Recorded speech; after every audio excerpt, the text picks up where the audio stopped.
Frankee wants to talk to me? Perfect. Perfect.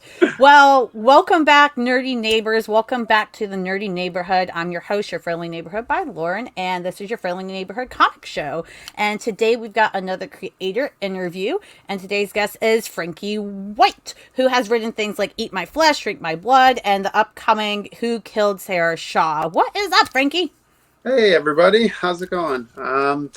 Not much is new for me, just regular old stuff. Not really anything, to be honest. We're recording this, I know, at the end of a Monday night, so Mondays are always tough, especially right after a holiday. Like, why are we still here? We're gonna be out of work again in a couple weeks. Like, what are we doing? Is it Monday or is it Tuesday? You're right, it's Tuesday. See, I'm still on Monday time. I'm still broken. I haven't recovered. I was literally sitting there, I'm like, oh my God, did I? Sunday? No, apparently Monday didn't happen for me, so... That's okay. I'm sure a lot of people wish that would happen. I know it. Well, again, I'm super excited to talk to you because I've been a fan of your work for a little while now. You've done other stuff than the things we're going to talk about today. But I know Eat My Flesh, Drink My Blood has been out for a while. I believe it's through, I hope I'm not wrong, Dauntless? Yes. Is that correct? Yeah. Yes. Mm-hmm. Came out through Dauntless, released on Valentine's Day this year, and then we did. Perfect! Yeah. This is a perfect we wanted to book. It be a little fitting for what it's about, yeah. And then we did a second printing with a new cover by Heather Vaughn that came out in September. So about, I don't even know, can't do the mental math on that. Let's say it's 6 months later. I don't know.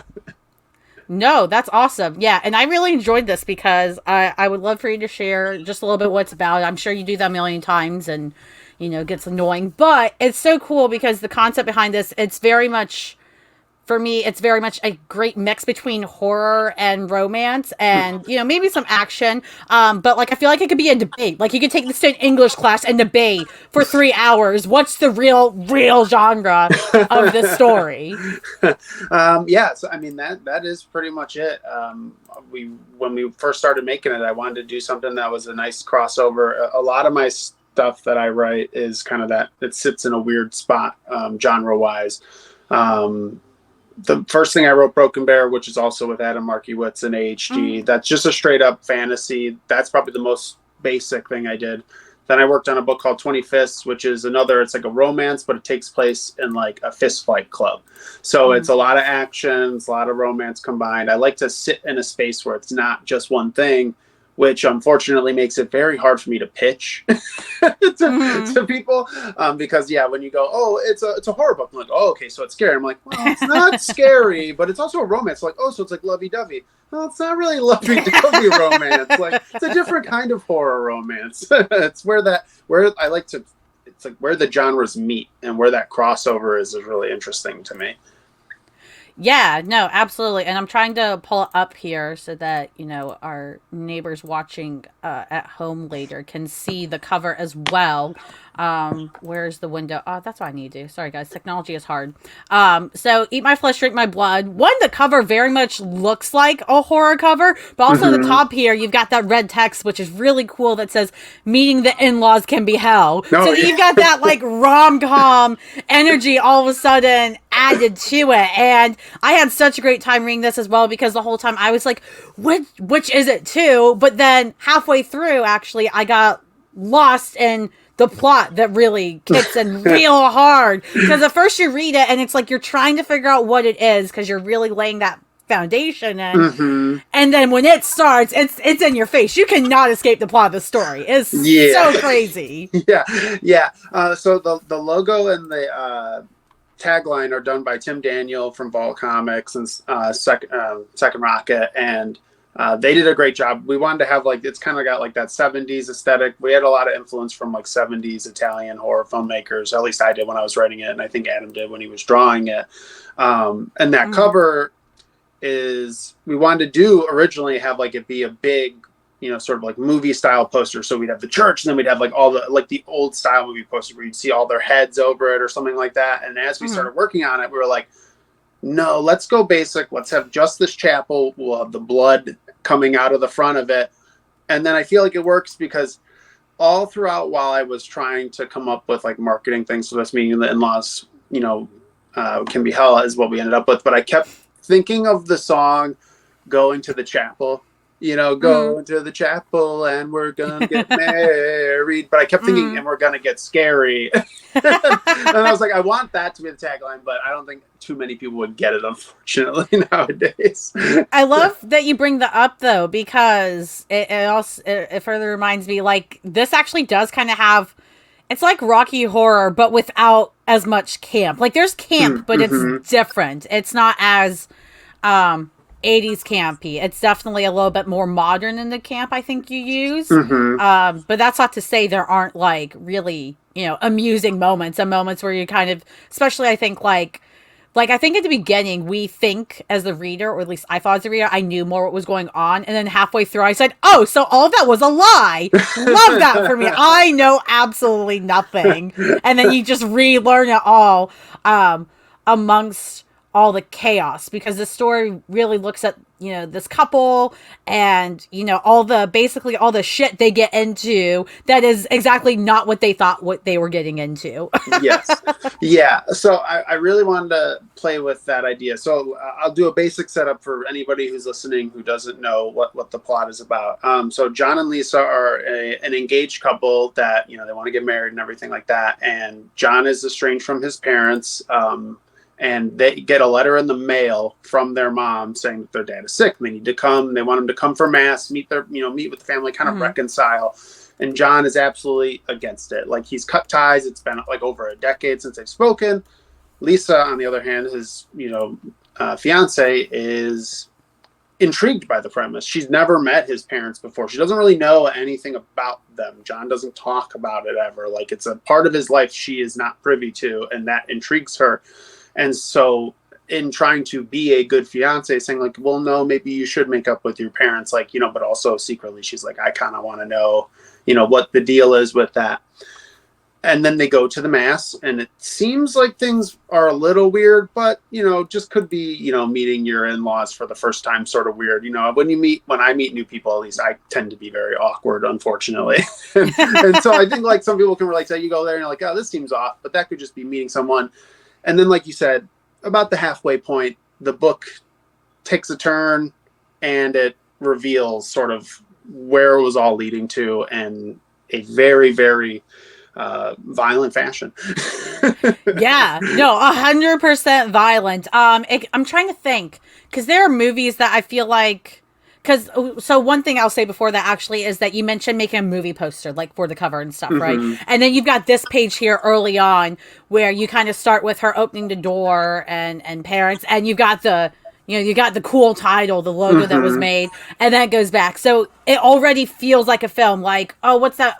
Ready or Not. It kind of reminds me of that film in terms of how it's like lovey-dovey, and you're like, oh, okay, this seems like I know where it's going. And then halfway through, it's like, oh, no. And then just when you get used to that too, and you're like, okay, now I know what kind of movie this is. We're off to a great start. I know what's happening. Then there's that final twist that you're like, oh, I was not ready for that. Like, yes. Was that something you really wanted with this, to kind of, feel inspired by a movie or have that kind of way of reading for the audience? Yes, absolutely. So we stuck with this 3-panel format. So anybody that hasn't seen what the book looks like, that's the inside of every single page. Every single page is the same wide format, almost like CinemaScope style. And as you scroll through, especially, like, it looks great on, I actually have a copy right here, but it looks great in, like, like this format, right?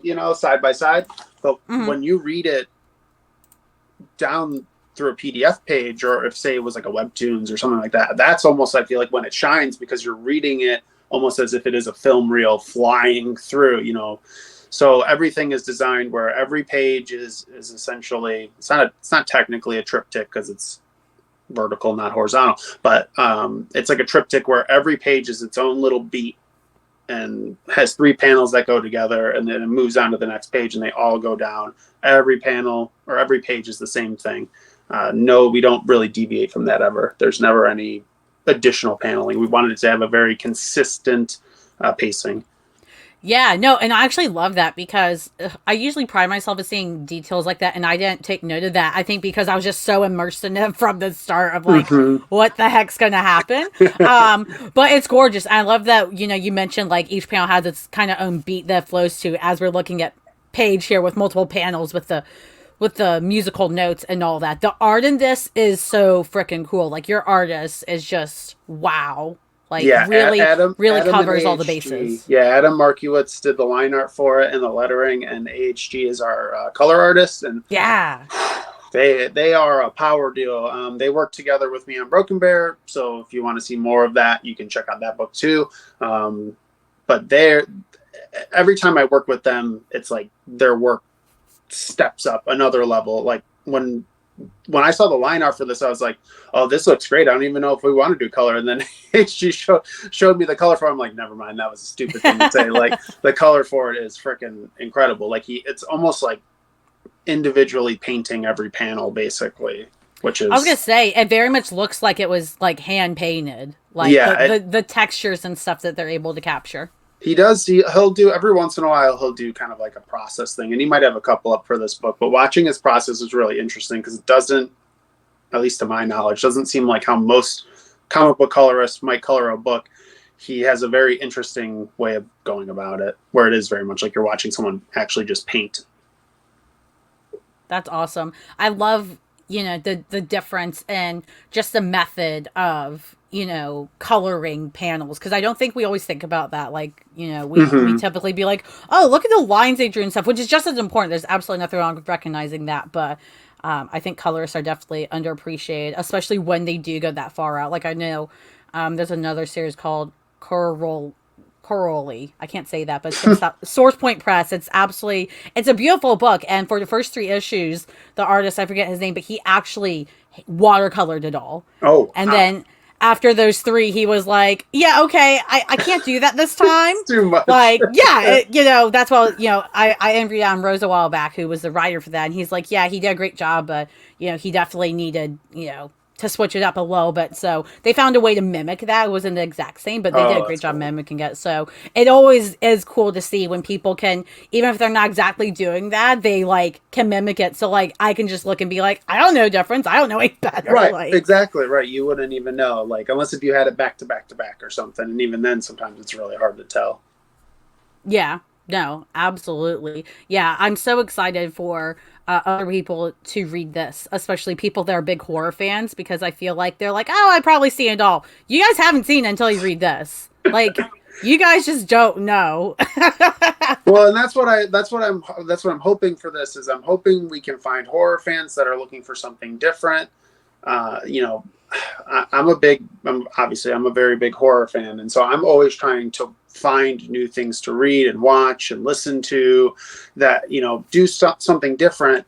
And obviously I love all the classics, and I love slashers, and I love A24 horror, and I love everything, and that a lot of those all those influences you can kind of find in here. Like it goes from being A24-esque, with the way we tell the story in certain angles, with how we're doing this back and forth. And it's a heavy character driven piece. But then the back half of the book is like, I was like, I want to go gonzo. I want to go, this is like, if you were a teenager and you were having a sleepover and you're like, we got the R-rated VHS tape, like the movie that you weren't supposed to see because, it had like that one scene that's just too far gone. But then I was like, but let's make it the entire back half of the book.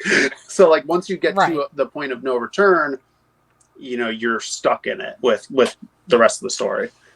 Yeah, no, absolutely. And it definitely feels like it can fit both those things, right? You can have, the 15-year-olds being like, guys, we got it. Go, go, go. Lock the door. Don't even make the popcorn. We got to get this started. We don't know how much time we have. But it also feels like something that, horror fans can like. I actually find I'm not big on horror films, especially jump scares. Like, Mm-hmm. my anxiety can't do it, but I can read horror, which has been really fun for me to discover with comics and such. So Mm-hmm. this is something that even if you're not a horror movie watcher, because I'm not one, this is something I think people can really enjoy, especially kind of with like it has mystery aspects built in too in terms of like Mm-hmm. what's going on and how do things connect. But yeah, where can people find this? Because it's been out for a while. Yeah, so you can get, I think it's available digitally on Dauntless's website, and then we Hmm. have the new. It's not. It's like a trade paperback version, I guess is the best way to call it, with Heather Vaughn's Hmm. cover, which is not the one that's on the screen currently. That one is on Amazon, so you can just order it directly from there. We also me and Adam made a soundtrack to go with it, which you can Oh, get on Dauntless's website. So like my like if you're asking me for like the director's vision of how it's supposed to be, it's like read it while like the 30-minute like soundtrack is playing, and that'll give you the total vibe experience. I'm gonna have to do that again because I either didn't know or I forgot that. So I'm gonna definitely do that and give back because that's one of my favorite things as well is music and comics put together. Whether that's music being used in comics or like when people do like make soundtracks, they're like, listen to this while you do this, and it really does create a whole different atmosphere. Right, and that's what I'm hoping. And you'll hear it when you listen to it. But me and Adam are both huge John Carpenter fans, so the score Mm. very much is influenced by his scores. So That's awesome. Well, yeah, those of you watching later, down below you can see dauntlessstories.com. That's where you can go order it, see anything else that's on there. We had Marcus Jimenez, I think I said that right. I hope I did. He's so lovely. From Dauntless talking about it. So if you guys haven't watched that, you should go watch it and you should go order this now because it's completely worth it. And it's so much prettier to read in person. Like it's gorgeous digitally. If you think this is gorgeous, imagine it in your hands. Like yeah, they did a really good job with the printing of it. Like the colors look really good. Yeah, and it's like an oversized format when you see it. Like I'll compare it. See if I can get this all on screen. So this is like a regular size comic in front of it, and then yeah, like behind it is Eat My Flesh, Drink My Blood. So it's that like yeah, that's more magazine it's like a sized magazine almost. size. Yeah. So it's this nice huge book. But yeah, it's very cool. That's awesome. Well, I wanted to talk about your upcoming book that hmm is still in the works. Who Killed Sarah Shaw? So speaking of different genres, so you got the horror and romance with some mystery, and now we're going to like the mystery, unless I'm missing something, because again, I could read 20 something pages and it jumped to another genre, which I think is actually really fun because I feel like it keeps me on my toes and it also I don't get comfortable as a reader, which I actually like. Yeah, so Who Killed Sarah Shaw? I would say its overarching genre is like a true crime mystery. It's not a true crime because it's not based on a real story or anything like that. It is a fictional story, but it's about two true crime content creators who are trying to solve a cold case murder in hopes of getting good ratings to keep their show alive. So it Mm. is a mystery, but the way that we're doing the narrative for it, it will allow us to hopefully play around with genre and do some stuff. So like you'll in the first chapter, the two characters, Jess and Dave, who have this show called Cracking a Cold One on the True Crime streaming network, Of course. will are interviewing Sarah's former teammate on their high school basketball team. So a huge emphasis of the first chapter is their big game that they were playing, their big like crosstown rivalry game. So for half of that first chapter, or maybe a fourth of it, it's a basketball story. It's Yeah. it's not a true crime story. It's the story of two girls going at it on the court and trying to have their big moment basically and competing against each other for it. So the first chapter kind of goes with that. It has a lot of high school drama elements to it because it's this woman kind of remembering her life as a high schooler and how it Mm. related to this girl who was murdered. And every chapter will focus on a new person they're interviewing, which will add a new element to it. They're not all going to feel the same because it's a different narrator essentially for every chapter, which will be telling a different part of their own lives.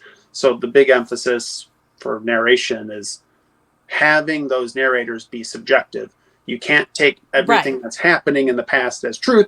It'd be like if I'm trying to remember something I did a month ago, my memory's terrible, so like it wouldn't be correct. Probably there would be parts that might be Yeah. correct. There would be parts that I probably got totally wrong. God forbid if I'm thinking about something that happened 30 years ago, like that's gonna be even harder to remember. But when we recall stuff like that, we tend to act like our version of events is the truth because that's how Mm. we remember it. And so that is sort of what we're asking the readers, is when they read it and they get these, narrations and these stories of events from these characters, it's up to the reader then to decide, do you trust what they're saying? What do you think lines up? And then as the story goes on and you get these other events, do things Mm-hmm. cross over? Do things contradict? Does this person's story contradict this one? Does this Mm-hmm. stuff corroborate this person's story?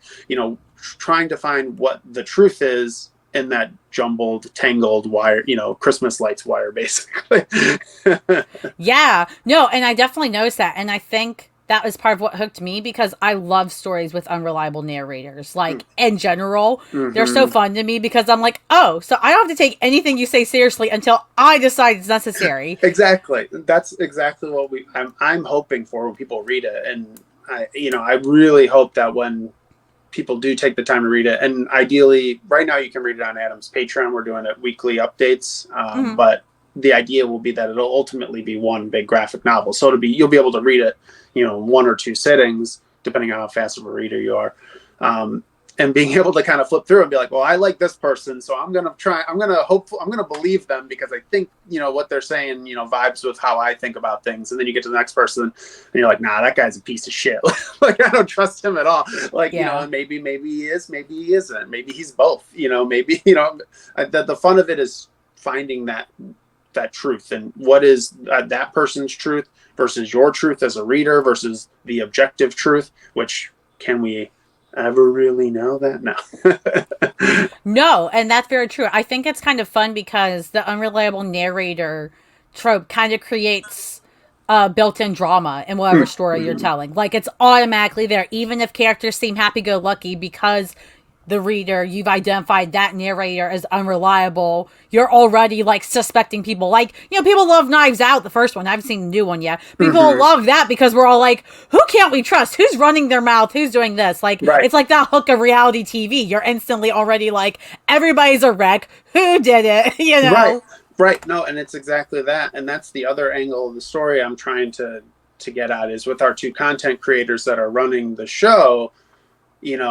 In some ways what they're doing is noble because they're trying to solve a murder, this horrible murder that happened 40 years ago. But on the other hand, they're mining a trauma for monetary gain, so like, Yep. it's this, and it's part of this idea that, like, we as a culture, and myself included, I get hooked on true crime stuff. Like, I love listening to those horrifying stories. And so trying to tackle that, as well as, that culture of where's the line between, like, what are you doing? Like, if you're solving a cold case and you've done this amazing thing and you've brought peace to maybe some people's lives, but at the end of the day, you're trying to do it for selfish reasons or less than noble reasons, let's say, like, where do you fall on that scale of all these cast of characters we're going to run through and you're going to have to make your own opinions about? We also want you to do that about the people that are running the show too. They're also important characters in the story. They're not just faces that will ask questions and move the story along. Yeah, no, and I'm so glad you brought. Oops, I'm trying to figure out how to zoom on this, and it just hates me. I'm glad you brought the two content creators up. Jasenia, if I'm saying that right, and Dave.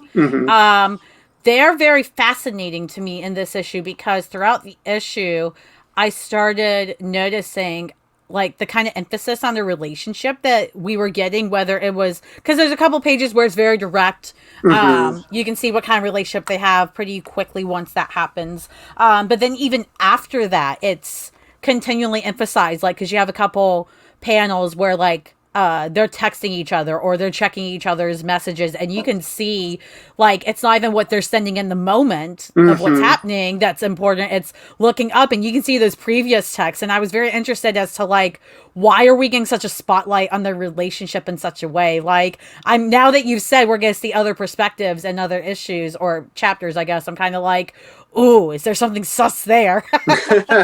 Well, that's the fun of it. I mean, that was part of it too, is like, yes, the main thrust of the story is the mystery, but it would be boring to me as a writer and a reader if the two people that are making it all happen don't have their own little story and their own character. I mean, that my hope is that by the end of the story, and this is with everything I write, is that the characters feel like real people. and so Mm. sometimes we'll get things that resolve themselves naturally like it would in life, and sometimes you're going to get stuff like, you know maybe the relationship stuff isn't a story point. Maybe it's just I want to flesh out what their lives are. They've been working together for 4 seasons of this show, and it's the two of them. You probably get pretty intimate with that person, or you would hate them. Like one of the two things, probably. Yeah, no, that's absolutely true. And, with the real, making them, real people, like you said, you do such a great job with that, with all your stories. Like, I feel like you could have a very simple plot and everything, but because you know how to create these real characters and these relationships, it only adds. And I really loved earlier you mentioned how you're absolutely right. Like, I didn't articulate in my head until you said it, but yeah, like there's a point where it does feel like a basketball story for a couple of pages because of, one of the characters having to recount stuff that happened in the past and for good reason. And it's one of those things that it does get you hooked because as you're going through the story, you're kind of like, well, where's this going? Oh, what's she gonna do about this? Oh, is the moment coming? Is this the moment? No, it's not. Well, where's the moment? And it keeps going. So it definitely it created a hook for me, especially as a reader, because I didn't even realize that it really, you're absolutely right, is that kind of, what they use in sports films and stuff. That it's like, why do these, sports films do so well when they go to theaters and they're these big heartwarming stories? It's because they have essential hooks, and Yeah, there's they other have things, but their own drama, and that's the fun of it. We're trying to avoid doing just talking head stuff because it's a very talky book. There's a lot of dialogue, which is a new thing for me. I don't typically write a lot in my scripts. Eat My Flesh, Drink My Blood, for example, is like the exact opposite. Like, I don't think there's a ton of text in that. There's maybe like 10,000 words in the entire script. It's not a text heavy story. But for this one, there is. So it's like trying to find ways where you're just like, okay, we literally technically are having every interview take place in one room where they're just sitting there and talking to them. But it's like, how do you find a way to make that interesting, right? Like, how do you find a way to like shake that up so that when we also go into the past and we tell their stories aren't just, well, we were sitting in somebody's basement, because then you're just sitting there in another room. No, absolutely. And I mean, again, that's another thing they use in, film and TV, right? If you have somebody recounting their past, unless they're only talking for the next minute at most, you have to start showing something new on the screen, because otherwise the audience will get bored and will like, most people aren't going to just sit there. Like, even if you're a fan of true crime or like you are obsessed with serial killers, most people, even if they really love or fascinated by serial killers, they're not going to sit there and actually watch the raw interviews people have done with those people. They're going to watch the people or the segments where it's a whole program. They're like, yeah, come back in 5 minutes to see what they said. And, it's very, it's very fleshed out, for a nice pun there with your other books. So yeah, you've got so many great like hooks. Like, everything you write has a hook, and it doesn't feel like it's pandering or like it doesn't feel like, to me at least as a reader, that you're like, oh my god, I need to put something in here. It seems to just be very natural yet intentional, like for telling your story and making it work and make sense. Yeah, that is, and thank you for noticing that, because that is what I try to do. And I guess it's probably because I don't do a lot of foresight when I'm scripting, like an outline or anything like that. Like, if I do an outline, it's usually very broad, and then as I script, that's when it all kind of becomes locked in place. So I'm not going like, I have to hit this beat. Like, I'll start writing and I'll be like, all right, we're going to talk about this, and then I'm like, oh, that's interesting, and then I kind of follow that tread, and keep going further and further into it and see where it goes. I've used this example a lot. George R.R. Martin wrote A Song of Ice and Fire and all those books. He says there's two different types of writers, and I don't know if it's correct that there's just two, but he says there's two. One is like the architect, where they plan everything out in advance, right? And their outline is like the Bible, and it's got everything is set in stone, and they just figure out a way to make it happen. They put the Lego pieces into the outline, and it makes itself. And then he says there's gardeners, and that's what he considers himself. And it's like, where you have the idea, you have a general outline, whatever, and then as you start writing, you start to sort of like go like, oh, that's a cool idea. And then you kind of start to follow down that path. And ultimately, it makes him take 20 years to write a book, and it makes me only be able to work on one book at a time because it takes up all my energy just to follow what the threads I want to do and everything like that. And also try and keep it fresh where I'm not saying I need to hit X amount of words per day or anything like that. But it's a fun way to write for me, which I think it allows everything to kind of have that natural cadence as it goes, because we're not going, all right, it's, this chapter is 21 pages. We're not following like a monthly arc sort of storyline, right? So it's not like, all right, this arc is, or this chapter is 20 pages. Page 4 has to have a beat. Page, 8 has to have a turn, because that's the nature of those stories. Mm-hmm. With this, it's the exact opposite, where it's just like sort of like, all right, and now I've answered this question, and it feels like a good place to segue. Like if I was having the conversation with these people, like, all right, now we'll move into something new. We'll do something different here.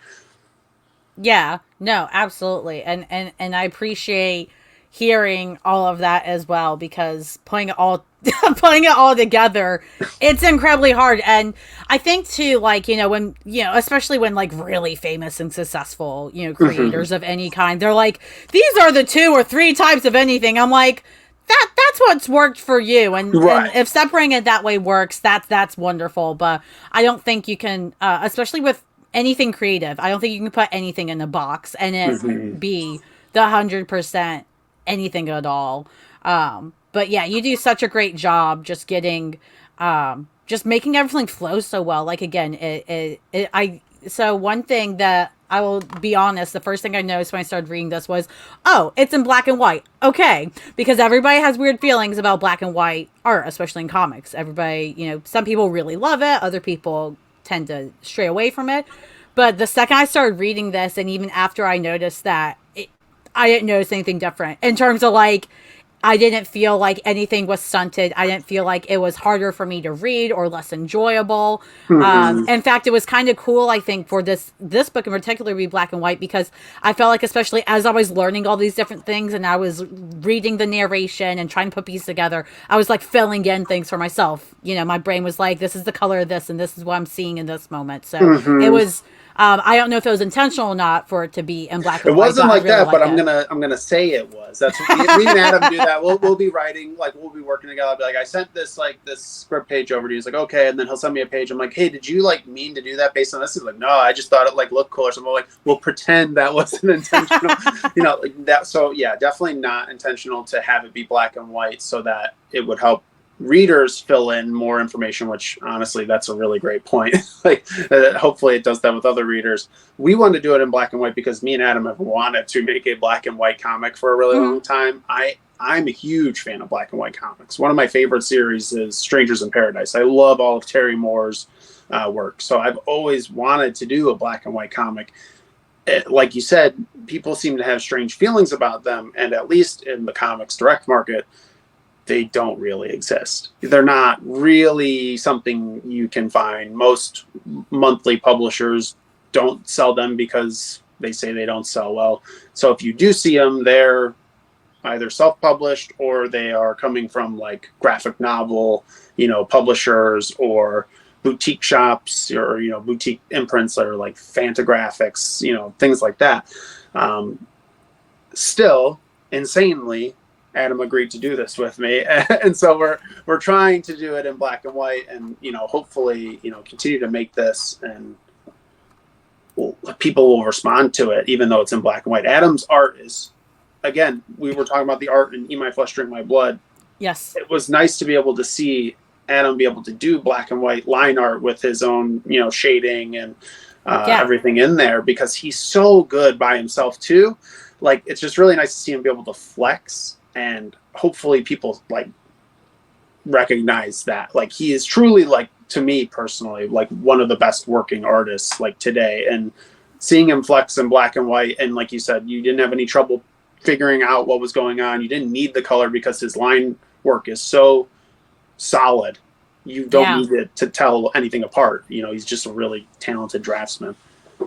Yeah, 100%. I think the only recent book I've read from like a big publisher, I guess, that was all in black and white, which surprised me. But it was one of my favorites was Second Chances that was published by Image, I believe. Mm-hmm. It had like, I think it had 4 or 5 issues, and the last issue only got a digital release, which I was furious. Oh, I was so ready for that that's last issue. And I was wondering why it wasn't in my poll when I went to the shop, and then I had to, and of course the worst part when, stuff is in your poll or they make changes like that last minute, mm-hmm. there's no like there's no email list or anything that right. exists They're not going to let you for you to know. Right? Yeah, you really just have to start hunting and digging and trying to find an answer. And so, I found out it only got a digital release. I was like, what?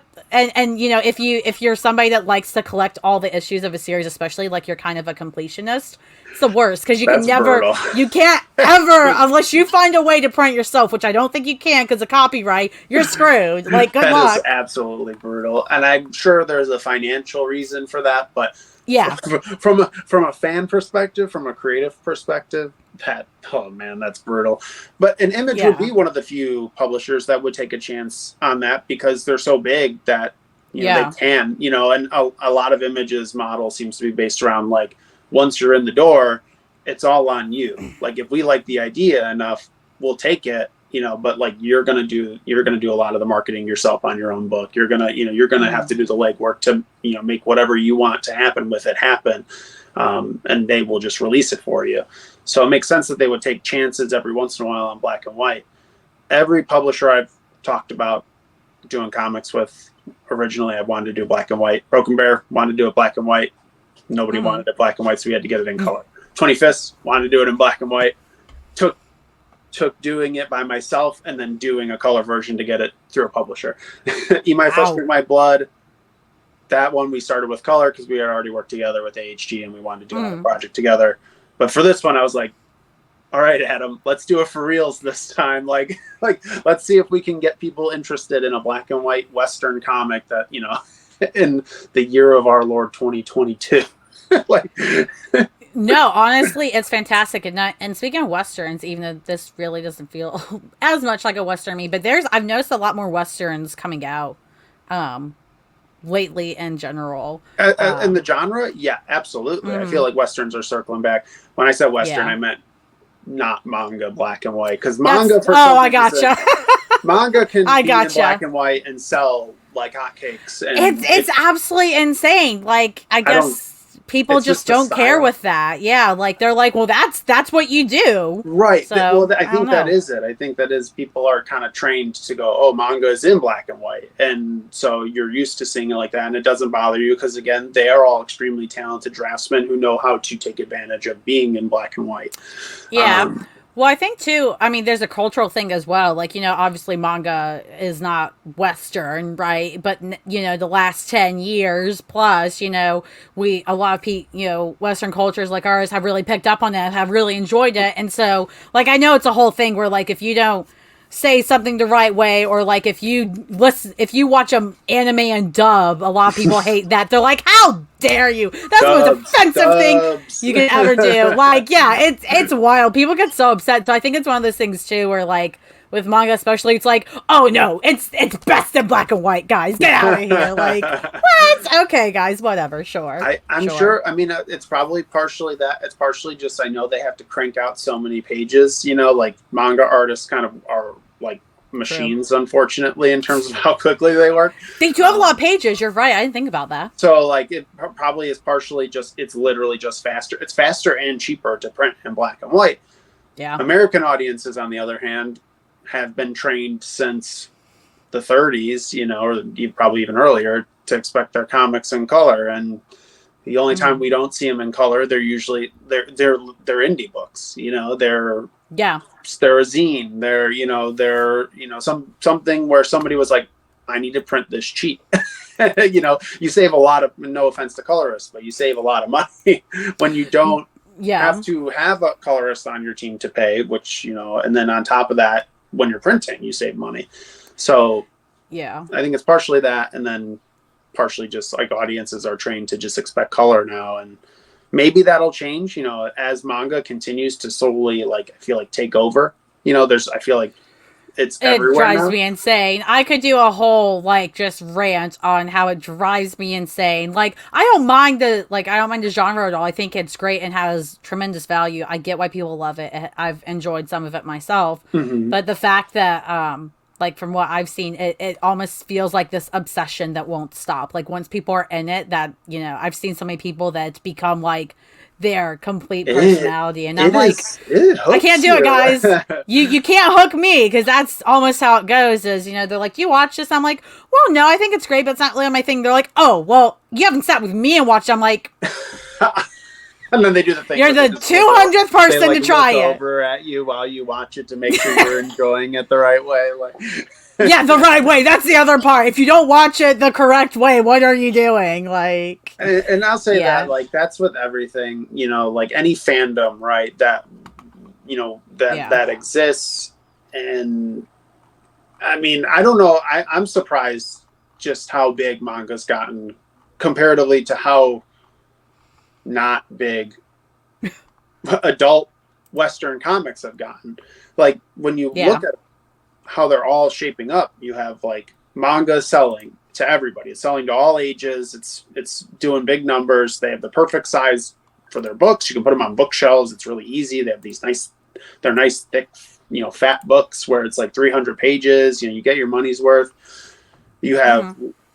middle grade and YA comics doing really good numbers because similarly they're all sized like these like books. They're not sized like, unfortunately, to point out my own comic, but like they're not coming in various shapes and sizes like American adult Western comics do, direct market comics or even indie comics. We have all these different sizes, and the standard format is like this fucking big. Like it's a tall book compared to these other styles, and so it makes it harder to show unless you have really tall shelves. I mean, there's a lot that I feel like goes into it, but I don't know. It's one of those things where I feel like if you got Western comics in the right people's hands that read manga, or the right kids' hands that read YA middle grade books, there's the transition. They can cross over. It's a Venn diagram, right? It's not three separate circles. It's just Mm-hmm. trying to figure out how to convince those readers who might look at, a Marvel book or a DC book or even an indie book and go like, I don't know, because it's slightly different from what I'm used to, but I think there's a way you could get more people in from those circles into our Yeah. sphere.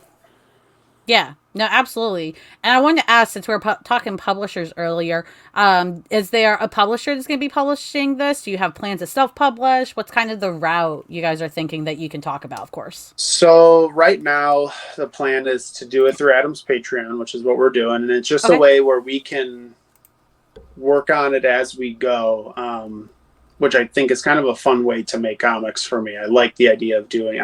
My first comic I ever worked on was a web comic called Wolf on Vacation, and so we had the Uh-huh. weekly updates, and I liked writing like that. I didn't write, the entire thing in advance. I didn't write even like a whole chapter in advance. I wrote maybe like 10 pages and then I'd give it to the artist and then I'd start working in front of them and they're like the train and I'm the guy like running right in front of it, putting down the train tracks as the train is coming and you have to keep moving. And I like that sort of mentality for when I'm writing. It gives me a little bit of extra push to write. And it keeps me on my toes. I can't get set in my ways and say like, no, I want to do this, because when you're in the moment and you're like, oh man, I got to get this page over, like you might change your mind and do something totally different, which is fun. Yeah. So right now that's the plan, is to run it through his Patreon. It's only $1 a month to get access to the pages. We update weekly. The money goes straight to Adam to help, pay him.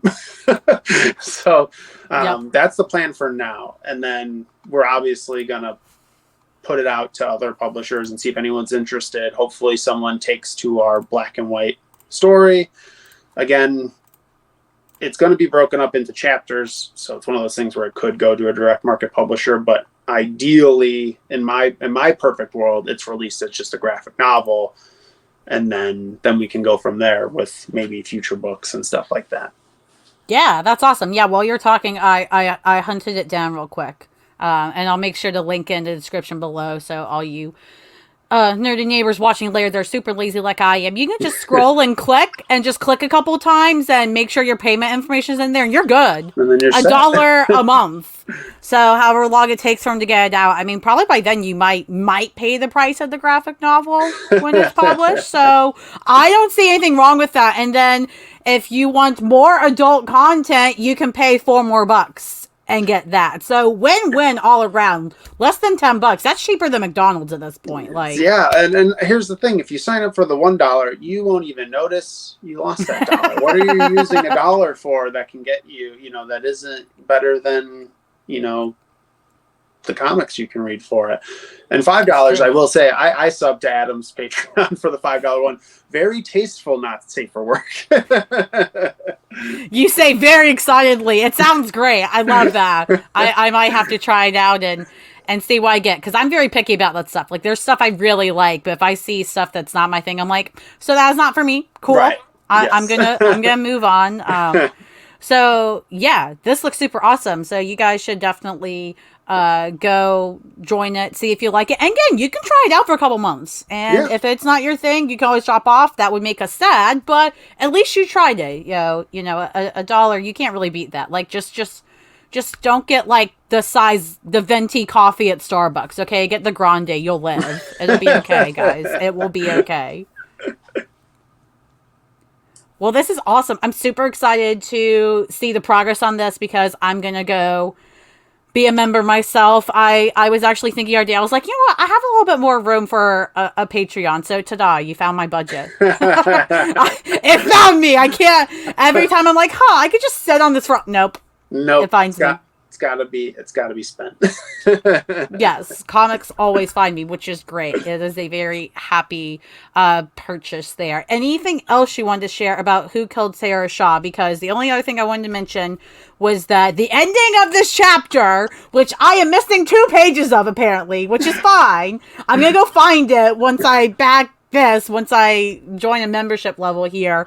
But oh my god, I read this, you guys, and I'm not gonna say why it flipped me out so much, but it flipped me out. And before we started recording, I was like, Frankie, you gotta reassure me here. Like, I gotta know, is this where it ends? And Frankie was just like, oh no, you're gonna be good, but yeah, you're missing 2 pages. I was like, son of a. It was very fun. It was very exciting, but I was personally attacked in a great way. When I was putting that PDF together, I got the last page and I put it in there, and I'm like, this feels like it's mean, because it's just such an abrupt ending to the PDF. I'm like, yep, that's what we have. So, it was that ending destroyed me, because I was just like looking back and trying to look at. I was literally looking at like every character's like hands and their jackets and stuff, being like, did I miss who? And no, of course That's not. That's the kind of fiendish detective work I want our readers to have when they read it. I want them to be invested in trying to figure out who it is as we explore the whole town. I will say that this is only the first chapter of 5, maybe 6 chapters, so there's plenty more mystery. There's plenty more of the townsfolk to get to meet, and how their lives are going, and how everything's affected by Who Killed Sarah Shaw. I'm so excited, because when you told me that, I was like, thank God, because I was worried it was a one-shot, and I was like, well, now I'm just going to be thinking about this for the next, 10 years. It's fine. No, I'm very happy to say there's more than that. No, this was my last one-shot for a while, I think. That was like your last taste. You're like, I'm good for a while. I can take a break. I wanted to do something long again. I hear that. Well, anything else you want to mention about Who Killed Sarah Shaw or Eat My Flesh, Drink My Blood? Please buy them. Please support indie artists. If you like horror, if you like romance, Eat My Flesh, Drink My Blood is for you. If you like mystery, if you like slice of life, which I kind of think Who Killed Sarah Shaw falls into a little bit. If you like, I don't want to sound like stuffy, but it's more of like it's not an action heavy comic. There's action in it. It's not, it's like you sit down and get sucked into the mystery. So if you're into that, if you want to get lost in the town of Hard Ground, Michigan, then please sub to Adam's Patreon. And thank you for having me on. Yeah, absolutely. It's been my pleasure, Frankie. And listen, and if any of you loved Knives Out or you're about to go watch the second film, you are required legally to read this. I don't make the rules. I just deliver them. So that's your job today. So if you do one, you do the other. I don't know what else to say. I like that rule. I like that legal obligation. Yeah, legally obligated. I don't make the contracts. I just deliver them. So, well, tell us where we can find you, Frankie. Anything, any social medias, websites you want to plug? Yeah, so you can find me on Twitter at Frankee_White. That's Frankie with 2 E's. You can find me now on there. I talk about everything. I talk about my comics. I talk about any random thought that pops into my head. On Instagram, I'm Frankie.White. That is mostly just pictures of my pets and random stuff. I don't really post too much comic stuff on there just because it doesn't seem to get any traction. So that's more if you want ultra real Frankie. You can see that. I'm also I joined Hive because everyone was joining Hive. Woohoo, it's where all the cool kids are. I need that app to be faster, though. I know, yeah.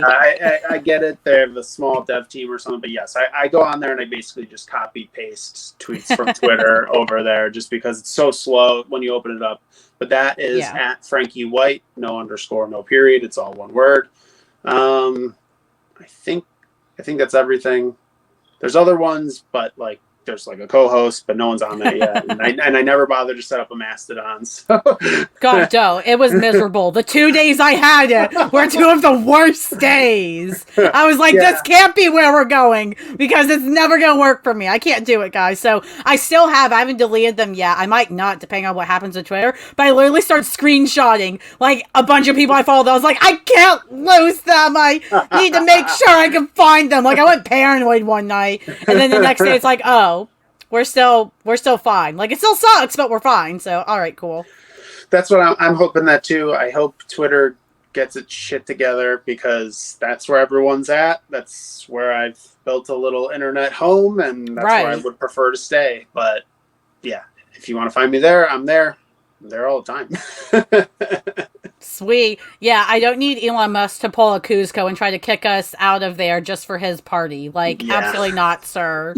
Can we not do this? So I appreciate that there's still people staying on there because even though, like, it's so nice, it would be so nice to say, let's jump ship. Like, it's already kind of seeming like that's not going to be a quick and easy fix. Well, it's too hard to do that. You can't. Not everyone's gonna leave Twitter, right? You know, like all the comics people can be like, we're all gonna leave, but there's people on there that follow us or that we follow that aren't comics people, or they're not comics people first, and they won't leave. They're gonna stay there because they don't use it every single day, 24 hours a day, like I do, and they don't follow every single story thread about it, which is probably bad for my mental health.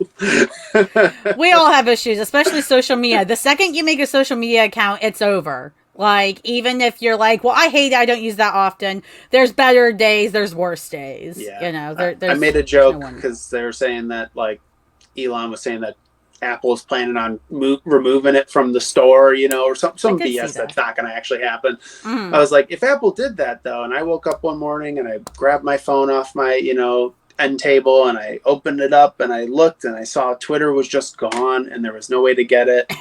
It would make up for that time that they gave that U2 album to me and they forced me to have it on my phone. So that was wild times. So I feel like in 50 years, we're going to have crazy stories to tell people. They're going to be like, why? What? U2 of all things? Yeah. One day I just woke up and I had it. They wouldn't let me delete it. Why? I don't know. Yeah, it's scary just like knowing like, oh, they have that power. I think that was the craziest thing about it. It's like, oh, they can technically do that. They don't, which is great, but they can. That could be another horror story. There you go. When Apple or like if you use iCarly's payer because they don't want to use Apple and pay for that, like whatever. But yeah, no, it's been so great having you on. Thank you, Frankie, for coming on. Those you guys watching, sorry for the extra ranting. It happens. Please order Eat My Flesh, Drink My Blood. The link is below, scrolling past. It'll also be there. So you can just click it if you don't like typing. Typing's hard for people. I get it. Nobody knows how to type anymore. Everybody uses phones like this. So I see like 15-year-olds hunting pecking, and I want to cry. I'm like, oh my God, they don't teach you They don't anymore. I'm have so keyboarding sorry. classes anymore. I don't know. I guess not. I mean, I was pretty lucky because I went to technology schools. They were public schools, so they weren't like private schools, but Hmm. they were focused on technology apparently. But I'm realizing now I was super lucky because I had all these keyboarding classes. Like I learned to probably type by 7th grade. So I Hmm. don't know. Hmm. But yeah, it's been wild. But guys, order that please. Click the link below to Adam's Patreon so you can get access to Who Killed Sarah Shaw for $1. You can't beat it. Can't $1. beat it. $1, just $1. You can get that back. I don't know how. Find me on Free Comic Book Day next year. I'm gonna be running around giving away dollars in free comics. It's gonna be fun. So it's There gonna be you go. chaotic. But yeah, thanks again, Frankie. And do you have a website or anything people need to check out? I don't. I should Okay. probably get one, but I just It'll use come with Twitter. I time. Don't use worry about Twitter it. so often, and I had a Gumroad for a while, but I stopped using it. I probably should just make a new page. I'm really not a put together comic creator. I'm not a professional. It's okay. It's December. You have time. Nothing has to happen till the new year in my head. Like, nothing's Right. real. We're just riding. We are coasting through 2022. Honestly, yeah. It's going to be weird to say 2023 next year. I'm going to be like, no. We're gonna Wrong. stay. We're gonna stay here.